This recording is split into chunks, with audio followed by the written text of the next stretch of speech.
Da da da da da da da. It's me again, guys. Welcome back. Welcome. Sorry, omnibus version. You'll know what that means if you watched the last video. If you didn't, then go back and watch it. Right, on this one, I'm doing a little bit of hollowing.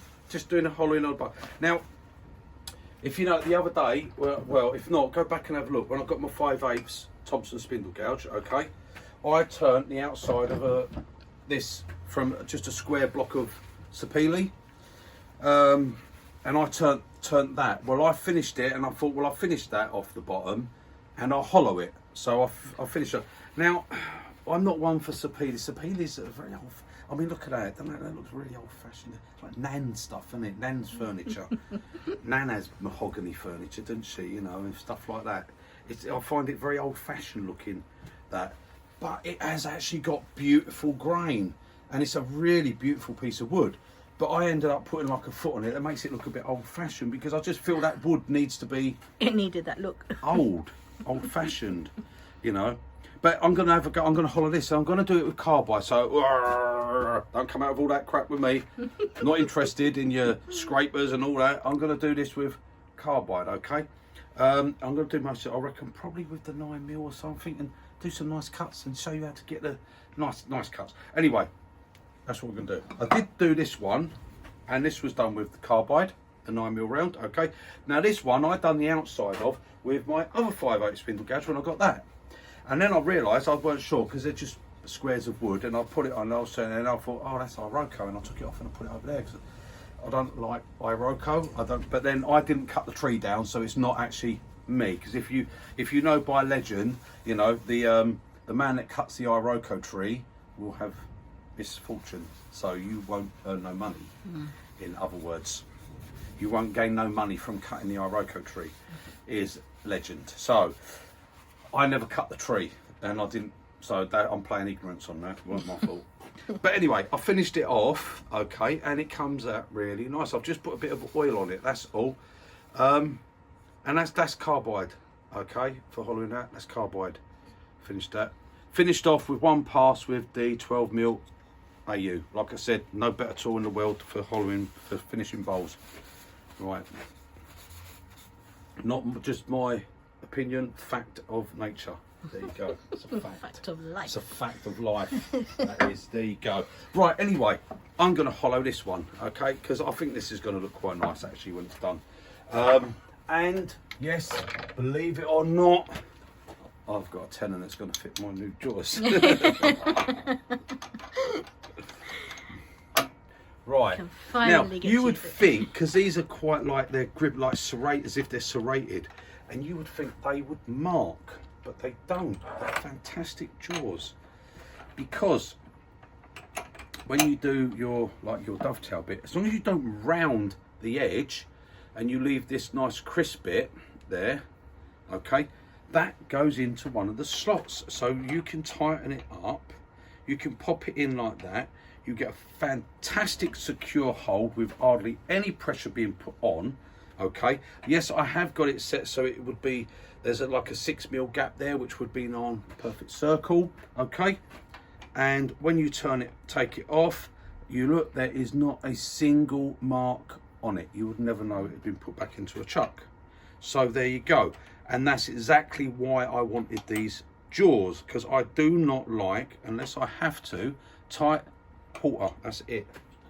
Don't over tighten wood. It's wood, that's metal, that's wood. That will lose every time. Right, okay. Where was I? Yeah, that's why I got just, because I hate having to turn a bowl round and put it back on again. I've done this end, I've done that, I've had the fun of turning this side. I don't want to have to do it again. So that's why I hate reversing pieces. I'd rather finish, take it out of the chuck. There you go, done. Yeah.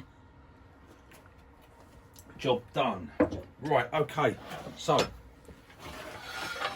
I'm just going to do a few, because I'm doing a few videos, because you get questions, a lot of new turns, a lot of people. I mean, I've got, believe it or not, guys, surprises me, 270 videos. After today's couple, there's going to be 272 videos, and not many people go back and look at the other ones, and they come up and they say, oh, what about this or what about that? And I think, well, I've done a video on that already, but they don't go back. So I'm just doing bits on this and a few cuts, show people for new turners. If you've seen it all, don't watch it. I won't be bothered. I won't be offended. Don't worry. You don't have to watch it if you've seen all this.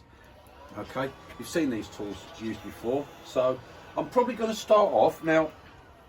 I'm not going to just push in on it. Now, like I said, if you're not confident with rolling your tools over and stuff, there is nothing wrong with just pushing your tools in flat. Okay, nothing wrong. Don't listen to what people say. There is nothing wrong. Like I said, 99.9% of wood turners who use traditional tools will always finish their bowl with a scraper. Yeah. They'll always finish by scraping it. So if they call you a scraper, say, well, I must have got that off of you, pal, mustn't I? Because I watched you. So there you go. Right, if you're not confident rolling over, don't do it, okay?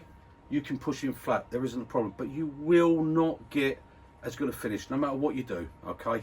The only reason they use it to finish off with scrapers, they raise a burr on it, and that burr will give you that couple of fine cuts. It lasts for seconds, a few cuts, and then the burr's gone. But that will give that and remove all their tool marks for them, because you know, listen, they can't do it properly. That's not their fault. We can't go against them for that, can we? Us Carbide guys. No. But the Carbide will give you a fantastic finish. You just have to get the angle correct. It's all about angles.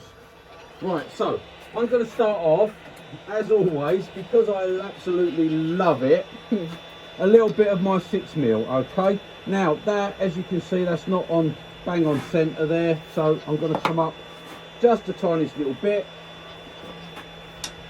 Now I'm on centre, okay, now we can go. Now I'm not sure, I'm using Carbide on this as well, because that's where I put it on the chuck. There's a hole there. I don't know if there's a screw or anything in it. I've had a feel around with a point and I can't feel nothing, but it could be. It won't bother Carbide. Okay, and the most I do, I'll just change the tip. I don't really want to knock the edge off of one of my gouges, okay? So right, I'm going to turn that up a bit. I must say, speed is very important with Carbide, okay? And like I say, if we roll over, we get nice cuts.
Now I'm just going to have a little look in here just to see where that hole is. No, I think that hole's gone.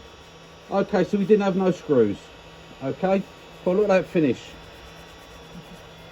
Wow.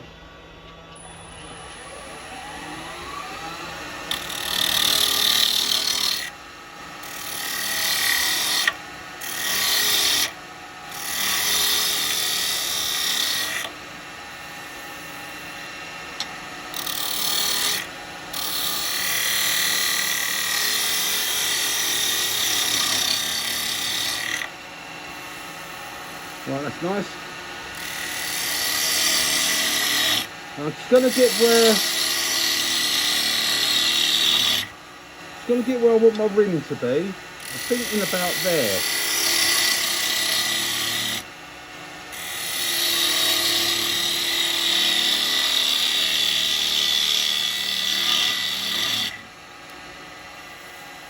Yeah, I'm thinking I'm going to have my room about that thick.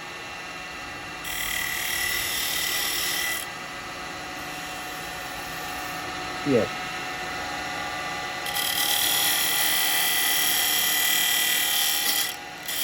Come on. Stay on.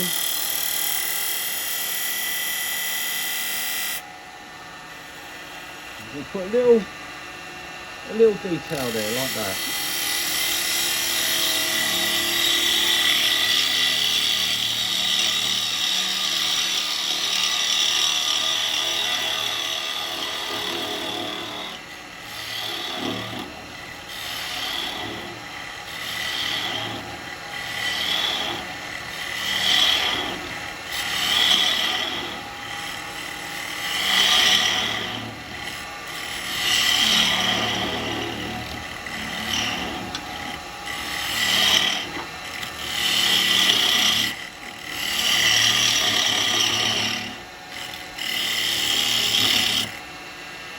Don't like that, I'm not actually going to keep that.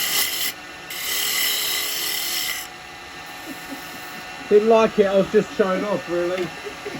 Right, what I'm going to do, I'm going to go over to the 9mm standard, okay? Now this, we've got to be a bit more careful how we come in because obviously cutters are up. You know all about it, I've got videos on it.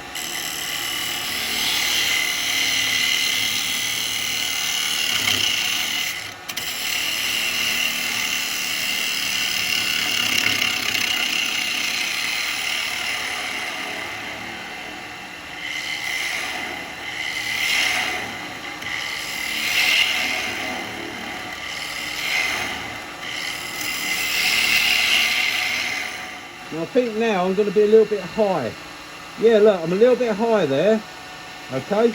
Now I can feel that wants to twitch. Look, see when I push it on, what I said before, if you put it on and it wants to move, you know you're at the wrong height. What you want it to be is dead on centre, so you can put it there and it doesn't want to move. It don't want to go anywhere. Okay, it's quite happy in the middle. Stuck in the middle with you.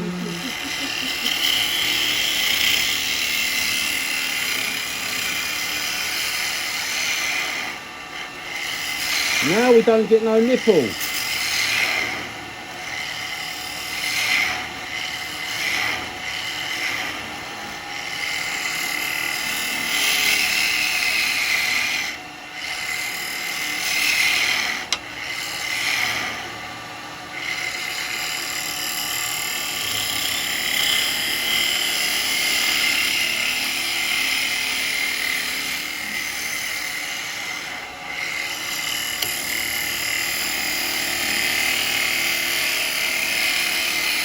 Right, I've got a little problem.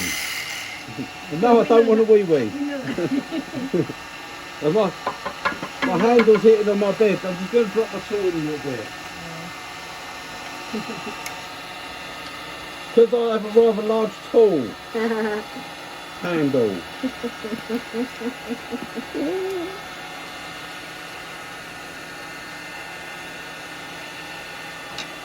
Right, okay, I've just dropped it in a little bit, okay? Yeah, now I can drop my handle down, see?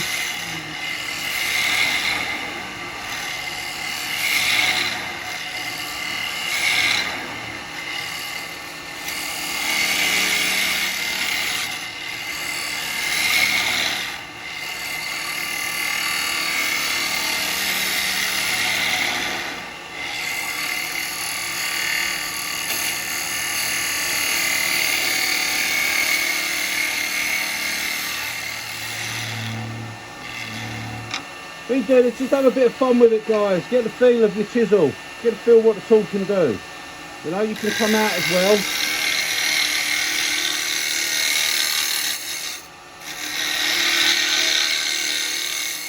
And we can back cut. Come on, come on, come on, pick it up. There you go.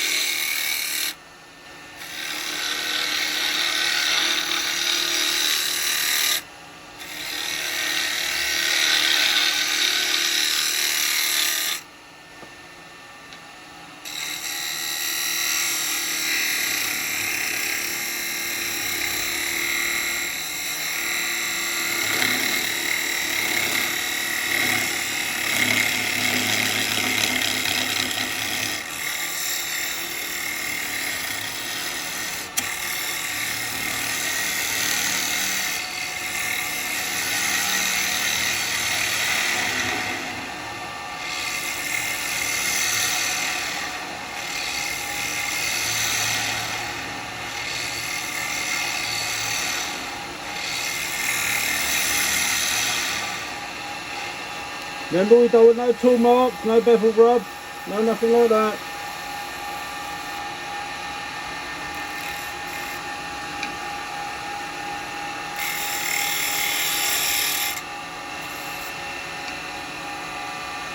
I think what I'm going to do, really, I think I might take it a bit thinner, really, I don't know.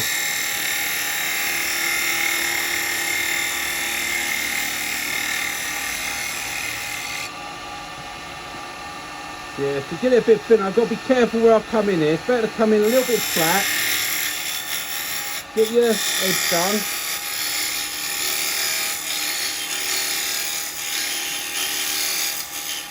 See, there's nothing wrong with coming in flat, but you won't get the quite as good a finish. It's okay though. I mean, they're bloody good. You get really, I mean, that is a nice finish. You sand that with 180 grit, 240 grit, whatever.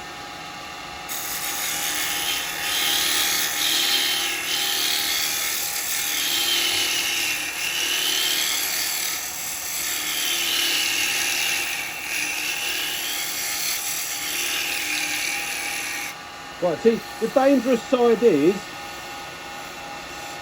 when you're rolling over and you're getting some good cuts like that, the dangerous part is that when you come in to start your cut up here like this, because the cutter's up, if you catch that bit there and want to grab it, so you've got to get it right. Now, it's awkward here with your tool because you need to come right in like this, you know, and then put your tool rest, so you want to put your tool rest in. I just can't be bothered to leave it, okay. I've done that and it's absolutely fine. Look, now you come in, pick it up. I've shown it on other videos, okay, so pick it up, close your flute. Now I know we ain't got a flute, okay, that has a flute, right, look, this has a flute, right, this is our flute here, okay, and this is our bevel. So when I say close the flute, that's a flute fully open, that's a flute fully closed. So if we're there, we close our flute, we've got no cutting, okay? Right, so with the carbide, we haven't got a flute, but I'm so used to it with this that I say close your flute. So, close it. That means turn it off, that's it, it's closed. Look, it cannot do anything, it's not going to cut, it's not going to go nowhere. Even down here, it's not going to, look, anywhere I go, it's not going to do anything. It can't cut, it's closed, it's turned off, okay? So we close our flute. Now we open our flute slowly. We want to pick up a cut. There's our cut, we just see it start. Now we've got to be careful because we're on carbide, and we are cutting actually on the left hand side. So we've got to be careful because if that wood gets a dislike for what we're doing, it will grab hold of that and pull it in, okay? So we've got to be mindful of the wood, treat it with a bit of respect, and it won't want to hurt you. So we come in, we pick that cut up, and then we can run it round. And if we go right up in the air, right up to the top here, right up, keep going up, you'll know when you can't go no further, then you come down. And if you lose the cut, just drop your handle and come back for it. You know, no man left behind. If you come off of it, go back for it.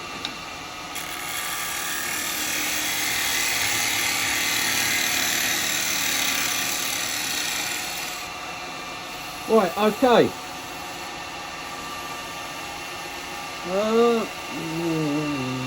I might, I don't know. Do I want to go in there a bit more? No, I'm going to let, so I want to clean up with, the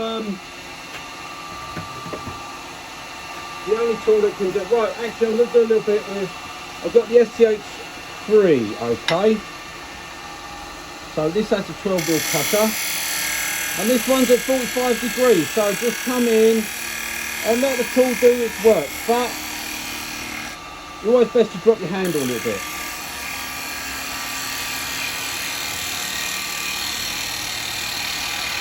And then come back over. Bar's a little bit thicker, so really we need to take our tool rest down a little bit because we must be on centre. Everything revolves around the centre. Look, see, on the centre, let go of the tool, it won't go anywhere. It doesn't want to, it's happy in the middle. And that's where it must always be. To finish, not to cut.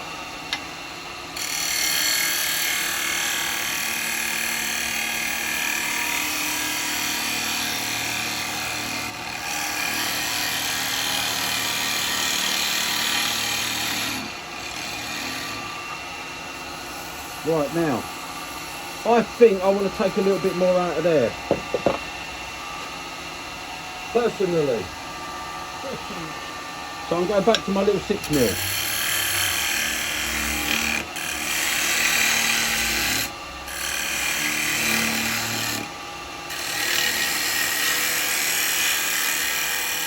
And remember, we can cut out with this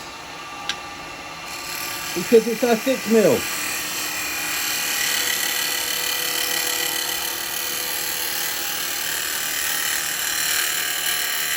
Remember, AU cutters can shear cut coming out of a bowl.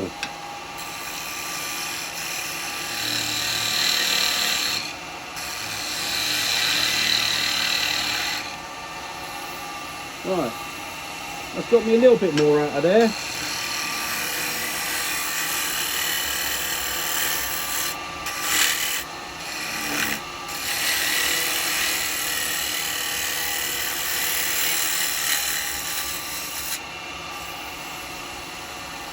Right, okay, going over to a bigger cutter again now.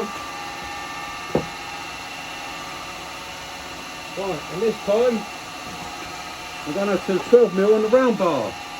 So I've done the SCH3, which sets it up for you. But if you're like me, you like to make your own adjustments. I don't like to be fixed to anything. We're bang on centre still.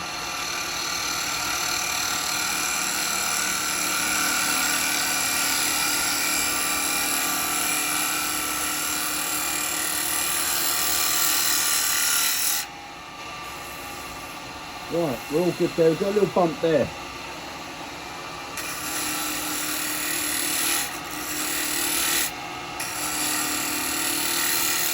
Now, because we've got the angle of this cut, I don't think I can. I might pick it up on a push, I don't know.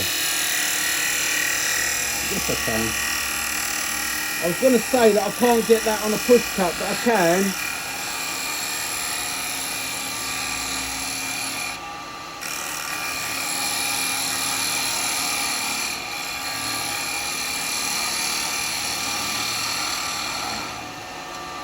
See, like I said, best tool in the world.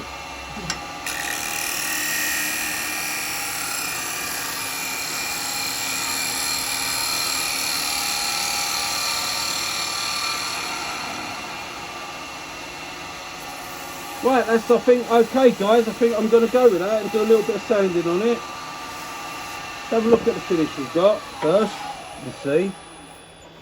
Oh yeah, we've got a nice bit of finish there, haven't we? That's not looking too bad. Little bit of shine there, but that's where the bevel is. Can't really do a lot about that. So we give it a little bit of a sand, and that should all be all right. Okay. I managed to pick up the push cut. Oh, tight little rough bit just there. Look, I can just feel it. Managed to pick up the push cut. Yeah, I'm better than I give myself credit for. There you go. That's gone. That was all it took. Just a little tweak. Just a little bit of sand in. 180 grit to start with. 180, I'm not lying.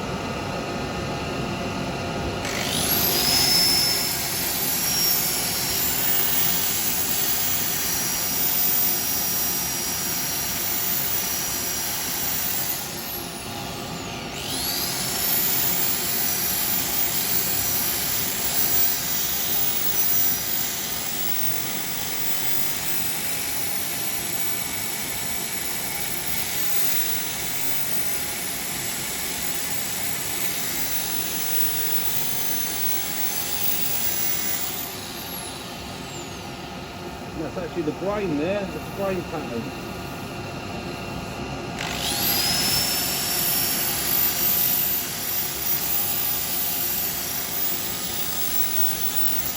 We'll do that little bad touch. The peeling can end up very sharp on its edges. Like I say, 240, I don't like peeling, it's not my favourite wood. I don't normally turn it as a rule, but it's just I've got so much of it, so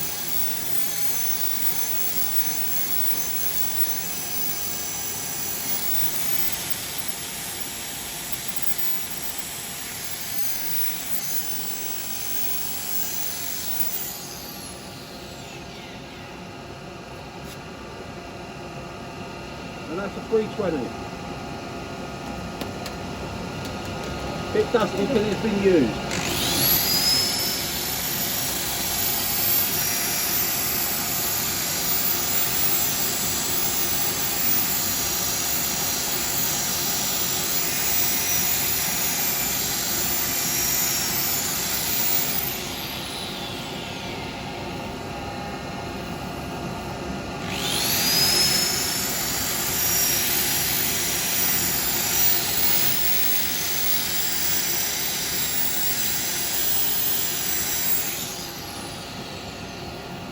There we go. I'll take the face shield off because I finished the turning bit. So we're all good. Right, there we go, guys. That looks quite nice in that. We'll just do a little bit with the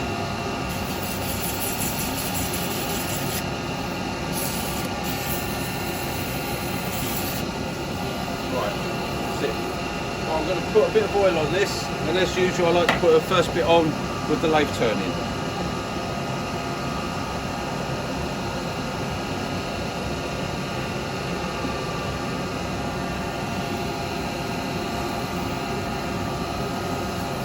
Let's see what that mark is in a minute. I know there's no tool mark there, so can't feel nothing. But I think it's just the grain really.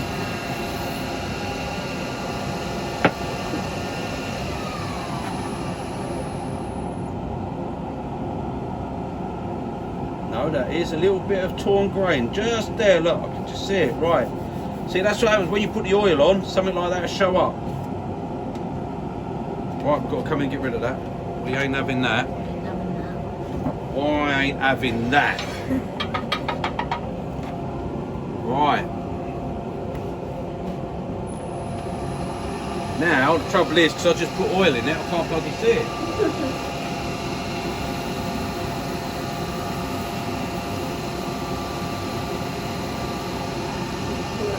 That little dark area there. Now I don't want to take too much off, and I want to be able to get a nice little fine push cut. So only tool we can really do that with. Only one tool, told you before. Here we go, our detail chisel.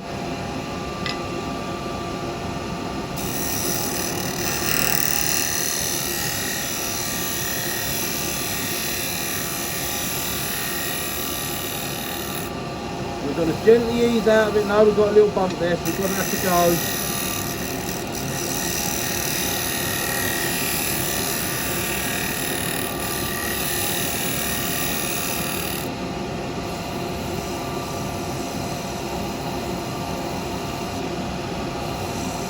I think that's gone. We're going to have a look at it.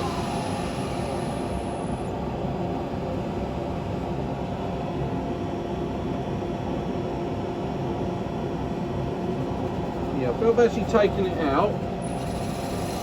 We're going to take another little pass with it.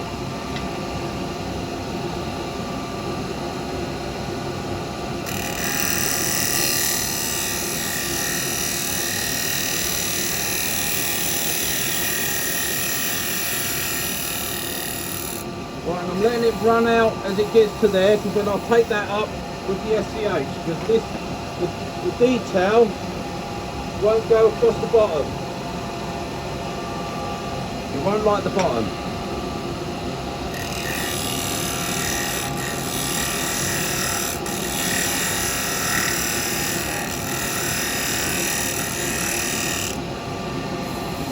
This ain't actually going across the bottom. I'm only taking that cut to there, I think. I don't know.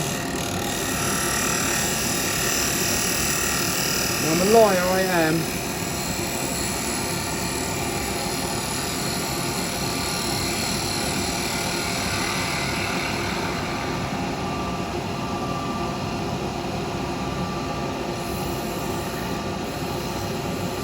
That's all we needed to do, guys. Don't sand out torn grain or tool marks. You're not allowed. Right, I'm going to have to quickly do another little bit.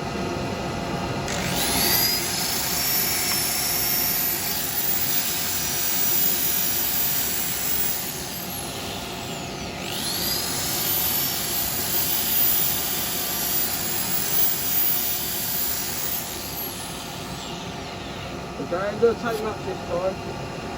It's already had a go. I'm not being greedy.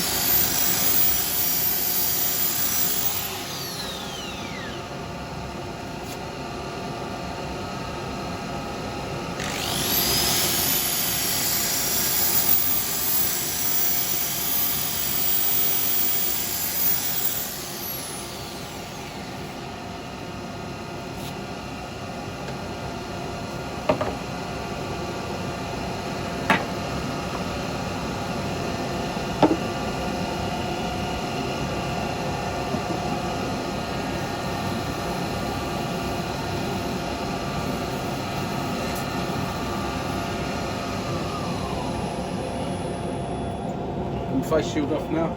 Right, there we go. No marks this time. No torn grain there this time. It's just that little bit, and I think it was more caused by